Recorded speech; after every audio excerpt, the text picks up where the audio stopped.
Donc, bac physique-chimie métropole, jour 2, 18 juin 2025, exercice 1, petit 1, question 2.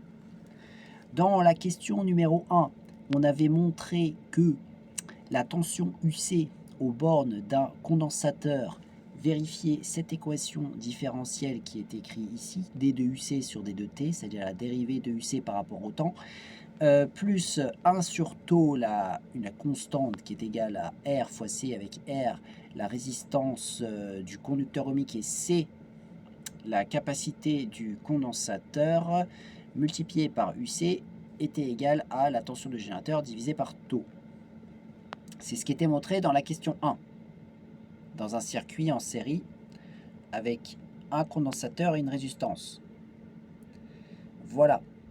Et dans la question 2, à laquelle nous allons répondre, ils nous disent déjà, avant de commencer la question, que la solution de cette équation différentielle est UC de t, en fonction du temps, qui est égal à A, facteur de 1 moins exponentielle de moins t sur tau.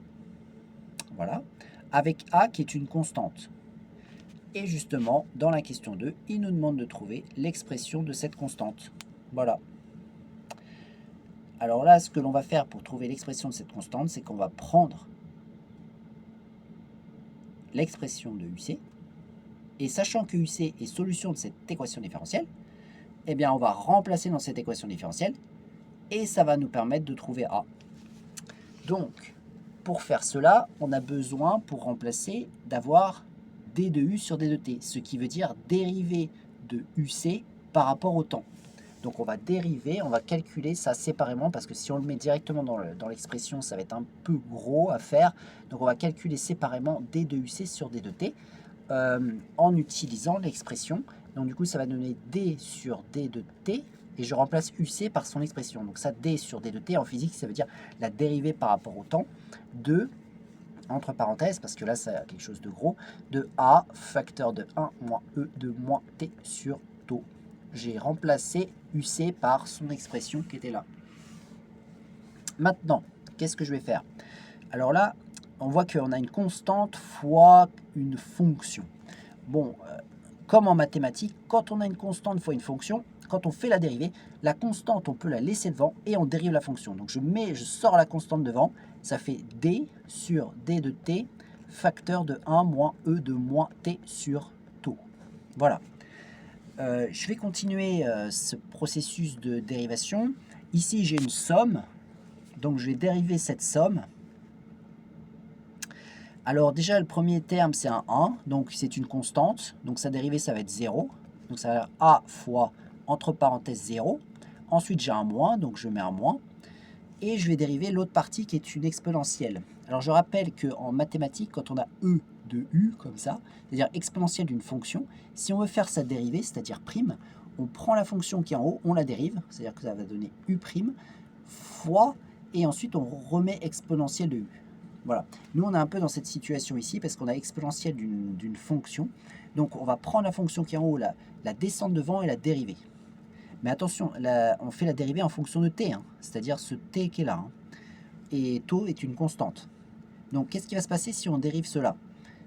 Si on dérive ce qui est en haut de l'exponentielle, c'est-à-dire moins t sur tau. Bah, en fait, t, quand on le dérive, hein, c'est comme si c'était le x en mathématiques, ça va donner 1. Et ensuite, il est divisé par la constante, donc on laisse la constante avec le signe aussi. Donc du coup, ça va donner moins 1 sur tau. Alors il y a déjà un premier moins, qui était déjà là à partir de ce moins-là, mais il y en a un autre qui vient devant, qui sera là. Donc là, on a fait U'. Et ensuite, on remet E de moins T sur tau. Voilà, parce qu'il faut faire U', E de U. Voilà. Donc là, j'ai fait la dérivée. Je vais réécrire ça un peu plus proprement. Donc dans cette parenthèse, il y a les deux moins là. Quand je vais retirer la parenthèse qui vont se rencontrer, ça va donner plus. Donc du coup, on se retrouve avec A fois plus 1 sur tau, c'est-à-dire juste 1 sur tau, tout court, exponentielle de moins t sur tau. Voilà. Donc là, je me retrouve avec la dérivée. Donc ça, c'était juste pour faire la partie dérivée de l'équation différentielle. Mais maintenant, on va remplacer tout ça dans l'équation différentielle. Donc, d de uc sur d de t, je le remplace par son expression, c'est-à-dire par ça. Ça va donner a fois 1 sur tau exponentielle de moins t sur tau, plus, alors ensuite, 1 sur taux fois, alors là il faut remettre UC d'après l'équation, puisque UC est solution de l'équation différentielle, on a le droit de le remplacer. Donc UC c'est A facteur de 1 moins E de moins T sur taux, comme cela. De l'autre côté, maintenant on passe à l'autre côté, oui, c'est-à-dire à cette partie-là, donc là c'est E sur taux, il n'y a pas de remplacement à faire, voilà. Donc ça doit être égal. Alors qu'est-ce qu'on va faire ici? Là je vois qu'on a des facteurs communs. On a une somme avec deux termes et un facteur commun qui est ça et ça. On va donc, moi ce que je ferais, je factoriserais.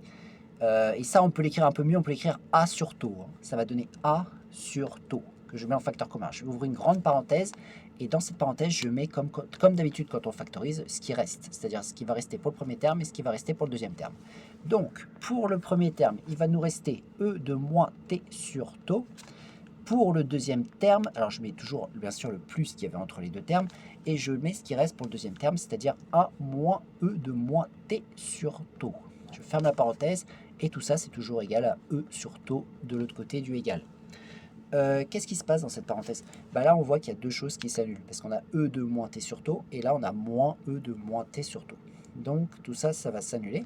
Et qu'est-ce qui va nous rester dans la parenthèse? Juste 1. Donc du coup ça va nous donner A sur taux fois 1, voilà, égale E sur taux. Bon, on y est presque. Bon, A sur taux fois 1, ça fait A sur taux. Donc du coup, on va avoir A sur taux égale E sur taux. Je vais multiplier des deux côtés du signe égal par taux pour qu'il disparaisse. Je vais faire fois taux ici et fois taux ici. On a le droit, hein, dans les égalités, on a le droit de multiplier, diviser, additionner, soustraire des deux côtés par le même nombre. Donc là, j'ai multiplié par taux des deux côtés. Et ça va donner A égale E, tout simplement. On va avoir A égale E. Donc, il nous demandait dans la question de déterminer l'expression de A. C'est bon, on l'a trouvé. A égale E. Voilà. Donc, bac, physique-chimie, métropole, jour 2, 18 juin 2025. Exercice 1, petit 1, question 2. On a répondu à la question.